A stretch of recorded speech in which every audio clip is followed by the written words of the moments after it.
Hello बच्चों, चलिए इस प्रश्न को पढ़ते हैं और समझते हैं कि प्रश्न में हमें क्या बोला गया है। ठीक है, तो जो हमारा प्रश्न है वो बोला गया है, निम्न में से किसका प्रतिलोम परिभाषित नहीं है। ठीक है, 4 विकल्प दिए गए हैं, तो बोला है कि किसका प्रतिलोम परिभाषित नहीं है, ये हमसे पूछा गया है। तो पहला विकल्प में बोला है कि फलन जो है जिसका हमारा यहाँ पे प्रांत जो है -π/2 से π/2, ठीक है, और जो हमारा यहाँ पे सह प्रांत -1 से 1, तो y जो है वो हमारा sin के घात 3 x द्वारा परिभाषित है। ठीक है, दूसरा विकल्प में हमारा फलन जो है वो हमारा वास्तविक संख्या से धनात्मक वास्तविक संख्या है, जहाँ पे y हमारा e के घात x द्वारा परिभाषित है।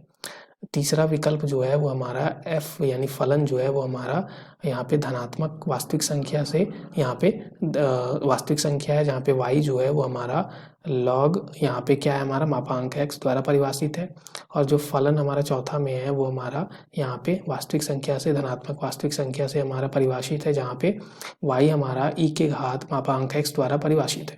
तो देखते हैं कौन सा विकल्प सही होगा। तो इस प्रश्न को करने से पहले सबसे पहले हम यहाँ पे क्या देख लेते हैं, तो हम यहाँ पे मुख्य अवधारणा को देख लेते हैं। ठीक है, तो मुख्य अवधारणा देखो, हमें पता है कि यहाँ पे सबसे पहले प्रतिलोम किसी भी फलन का, ठीक है, किसी भी फलन का अगर हमें प्रतिलोम निकालना होता है तो फलन को पहले क्या बनना पड़ेगा, तो एक एक ही बनना पड़ेगा। ठीक है, फलन को एक एक ही होना पड़ेगा। एक एक ही होने के लिए हमारा क्या होना चाहिए, तो एक एक ही होने के लिए जो हमारा यहाँ पे फलन है, एक एक ही होने के लिए फलन को हमेशा किसी दिए गए, ठीक है, किसी दिए गए x के मान के बीच में हमेशा क्या होना चाहिए, या तो हमेशा बढ़ता होना चाहिए या तो हमेशा घटता हुआ होना चाहिए। ठीक है, तो ये हमारा होता है शर्त। दूसरा अगर हम बात करें तो फलन को हमारा आच्छादक भी होना चाहिए। ठीक है, तो आच्छादक के लिए हमारा क्या होता है, तो जो हमारा प्रास और सहप्रांत है, ठीक है, प्रास और सहप्रांत दोनों के दोनों हमारे क्या होने चाहिए, बराबर होने चाहिए। ठीक है, बराबर, ठीक है, तो बराबर होने चाहिए। अब चलिए इस प्रश्न को हल करते हैं। ठीक है, तो यहाँ पे सबसे पहले हम क्या करते हैं, इस प्रश्न को अब हल करने के लिए सबसे पहले हम पहला विकल्प देख लेते हैं। तो पहला विकल्प में हमें क्या बोला गया है, तो पहला विकल्प में अगर हम देखें तो चूंकि x जो है, ठीक है, x जो है वो हमारा कहाँ से कहाँ है, -π/2 से लेके π/2 तक। ठीक है, तो ये और जो हमारा यहाँ पे साइन, ठीक है, के घात 3 जो है, ठीक है, साइन के घात 3x, ठीक है, उसका यहाँ पे जो हमारा ये जो सह प्रांत है वो हमारा क्या दिया गया है, -1 से लेके 1 तक। ठीक है, तो यहाँ से हम देख सकते हैं कि प्रास ये हमारा अगर x का मान अगर -π/2 से π/2 होगा तो साइन के घात 3 जो होगा वो -1 से 1 होगा। ठीक है, तो यहाँ से हम देख सकते हैं कि अगर ये साइन के घात 3x का जो मान है वो हमारा क्या आ जा रहा है, -1 से 1 आ जा रहा है। यानी कि यहाँ से हम बोल सकते हैं कि जो हमारा सह प्रांत दिया गया है, ठीक है, और यहाँ पे जो हमने प्रास निकाला, ठीक है, प्रास, ठीक है, वो दोनों के दोनों बराबर आ रहे क्योंकि दोनों के दोनों -1 से 1 है। ठीक है, तो इसलिए हम बोल सकते हैं कि ये जो हमारा फलन होगा वो आच्छादक होगा। ठीक है, आच्छादक होगा। अब बात करते हैं हम एक एकी के लिए।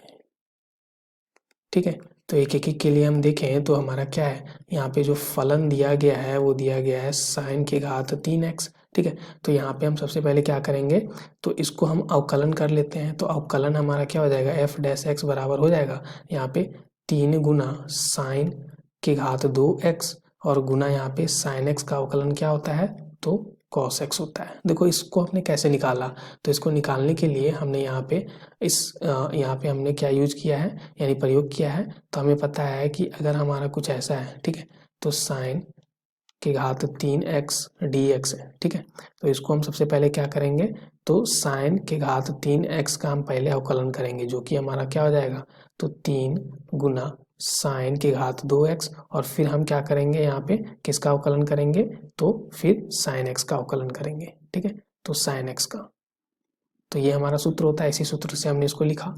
अब देखो यहाँ पे हमें f' मिल गया, f' हमारा क्या आ गया, तो यहाँ से हम देख सकते हैं 3 गुना cos x। ठीक है, 3 गुना cos x और यहाँ पे क्या आया, साइन के घात 2x। अब जो हमें यहाँ पे प्रांत दिया गया था वो x था -π/2 से π/2। ठीक है, तो x जो है वो हमारा π/2 से π/2 के बीच में है, ठीक है। तो उसमें अगर हम देखें तो जो ये हमारा होगा वो हमेशा क्या होगा, धनात्मक होगा, क्योंकि हमारा घात 2 है।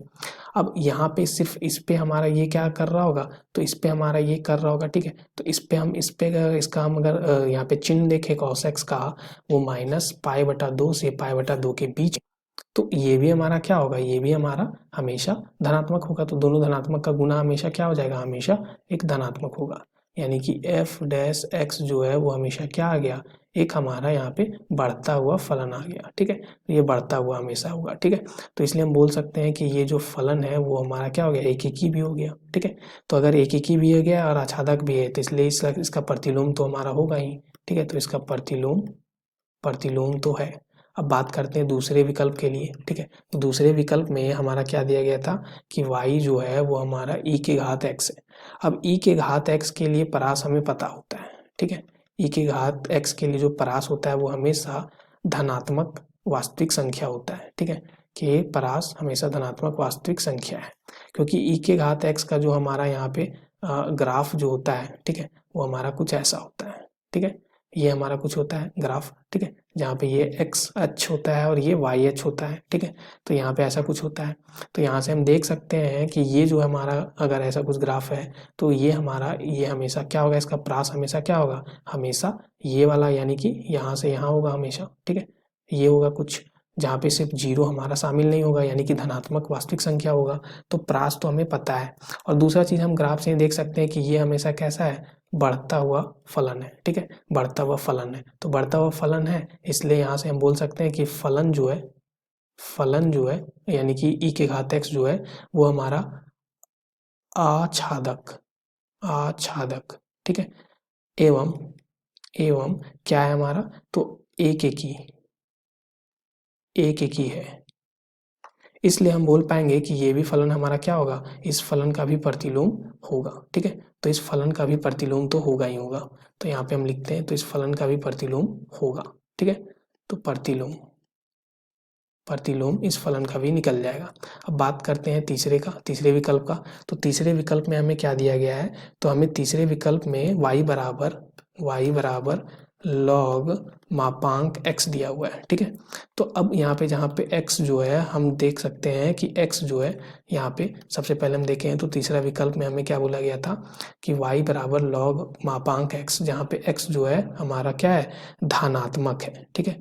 x यहाँ पे हमारा क्या हो जाएगा, धनात्मक।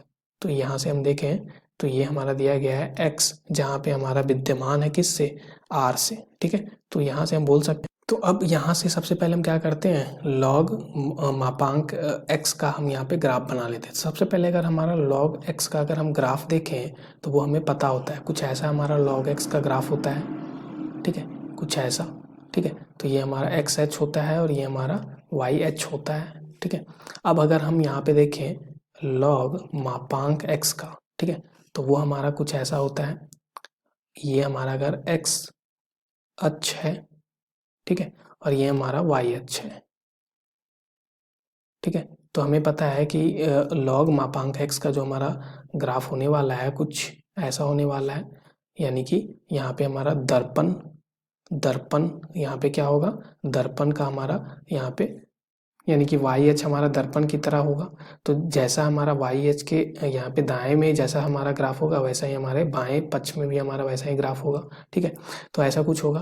तो यहाँ से हम देख सकते हैं कि अगर हमारा x का जो हमारा प्रांत अगर हमारा धनात्मक हो, ठीक है, यानी कि हमारा x का जो हमारा प्रांत है वो धनात्मक है, यानी कि इसकी बात की गई है, ठीक है। तो इस वाले की, तो उसमें हम देख सकते हैं कि जो इसका हमारा यहाँ पे ये जो हमारा परास होगा, ठीक है, परास वो हमारा क्या आ जाएगा, तो परास हमारा यहाँ पे हम देख सकते हैं नीचे से ऊपर तक, यानी कि बोल सकते हैं कि सारे के सारे वास्तविक संख्या, ठीक है, धनात्मक वास्तविक संख्या के लिए हमारा धनात्मक परास आ रहा है। अब परास हमारा धनात्मक आ गया और हमें यहाँ पे क्या बोला गया था, तो हमें यहाँ प्रश्न में भी बोला गया था कि धनात्मक परास के लिए क्या हमारा यहाँ पे धनात्मक सहप्रांत दिया गया था, ठीक है। तो सहप्रांत भी हमारा क्या आ गया, यहाँ पे सहप्रांत हमें जो प्रश्न में दिया गया है सहप्रांत वो भी हमारा यहाँ पे क्या दिया गया, वास्तविक संख्या दिया गया। तो दोनों के दोनों बराबर हो गए, इसलिए ये भी हमारा क्या हो गया, आच्छादक हो गया, ठीक है, तो आच्छादक हो गया। अब ये आच्छादक हो गया और हमारा एकीकी तो यहाँ पे है ही, क्योंकि ये हमेशा क्या है, ये हमेशा देखो यहाँ पे बढ़ रहा है, ठीक है। यहाँ पे इसके लिए हम सिर्फ देखना चाहते हैं, यानी कि वास्तविक धनात्मक संख्या के लिए, तो ये हमारा हमेशा बढ़ रहा है, तो यहाँ पे इसलिए हमारा क्या हो गया, एकीकी भी हो गया, ठीक है। तो फलन एकीकी और आच्छादक दोनों है, तो यहाँ पे हमारा एकीकी और आच्छादक दोनों है, इसलिए इसका प्रतिलोम भी होगा। तो यहाँ पे हमारा तीसरे विकल्प के लिए भी प्रतिलोम होगा, ठीक है। तो प्रतिलोम फलन का होगा। अब बात करते हैं चौथे विकल्प के लिए। तो चौथे विकल्प में हमें क्या दिया गया था, तो यहाँ से हम देख सकते हैं चौथा विकल्प में हमें दिया गया था y बराबर e के घात मापांक x, ठीक है। तो यहाँ पे हम देख लेते हैं, तो ये हमारा आ जाएगा चौथे विकल्प के लिए y बराबर e के घात मापांक x, ऐसा कुछ दिया है। अब देखो हमें e के घात x का हमें ग्राफ पता होता है, वो कैसा होता है, तो वो कुछ ऐसा हमारा ग्राफ होता है, ठीक है। ये एक्स एच है, ये वाई एच है, तो ई के घात एक्स का जो हमारा ग्राफ कुछ ऐसा होता है, ठीक है। अब अगर हम देखें ई के घात मापांक एक्स का ग्राफ, तो वो हमारा कुछ ऐसा हो जाएगा, ठीक है। यहाँ से हम देख सकते हैं कि ये जो है, ठीक है, वाई एच के जो हमारा दाएं में जो है जैसा ग्राफ है वैसा ही हमारा बाएं में होगा, यानी कि कुछ यहाँ से हमारा क्या होगा, टूटेगा ग्राफ, ठीक है। बाएं पक्ष में भी हमारा इसका दर्पण जैसा ही हमारा वाई एच काम कर रहा होगा, यानी ऐसा कुछ ग्राफ होगा। और ये जो हमारा बिंदु है ये क्या होता है, 0,1, ये हमें पता है, क्योंकि x का मान 0 रखेंगे तो e के घात 0 हमारा 1 होता है, इसलिए हमारा क्या हो जाएगा 0,1, ठीक है। तो अब अगर हम यहाँ से हम देखें तो ग्राफ से हम देख सकते हैं कि अगर हमारा x का यहाँ पे अगर हम बात करें मापांक x जो है, ठीक है, वो अगर हमारा 0 या 0 से बड़ा है, ठीक है, तो हम यहाँ से डायरेक्टली देख सकते हैं कि जो y यानी कि e के घात मापांक x है वो हमेशा क्या होगा, वो हमेशा बड़ा या बराबर होगा 1 के। ये हमारा ऐसा कुछ आ रहा है, ठीक है। तो यहाँ से हम बोल सकते हैं कि ये जो, अच्छा, इसका जो हमारा यहाँ पे प्रांत और सह प्रांत जो था वो हमारा कुछ ऐसा था, ठीक है, ऐसा, ठीक है, यानी कि वास्तविक संख्या और धनात्मक वास्तविक संख्या। तो यहाँ से हम देख सकते हैं कि जो हमारा यहाँ पे परास आ रहा, ठीक है, परास वो हमारा क्या आ रहा, यानी कि परास जो है वो हमारा क्या आ रहा, 1 से अनंत तक, ऐसा कुछ आ रहा, 1 या 1 से अनंत तक, ठीक है। तो लेकिन हमें क्या दिया गया था, सभी धनात्मक यहाँ पे वास्तविक संख्या, ठीक है।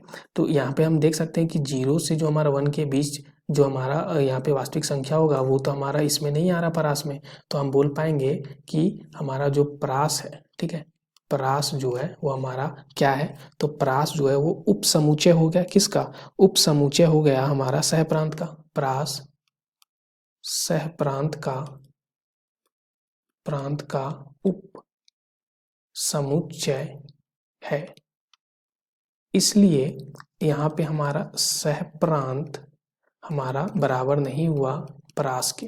अगर ये दोनों बराबर नहीं होते हैं तो हमारा यहाँ पे ये हमारा जो फलन है वो आच्छादक तो नहीं हुआ। अब आच्छादक अगर नहीं हुआ तो हमारा इसका क्या होगा, प्रतिलोम हमारा नहीं निकलेगा, ठीक है, इसलिए प्रतिलोम नहीं निकलेगा। इसलिए हमारा विकल्प डी इस प्रश्न के लिए सही विकल्प हो जाएगा, जो हमसे पूछा गया था कि किसके लिए हमारा प्रतिलोम परिभाषित नहीं होगा, तो विकल्प डी यानी कि चौथा विकल्प। तो आशा करते हैं कि आपको ये प्रश्न का हल समझ में आ गया होगा। धन्यवाद बच्चों।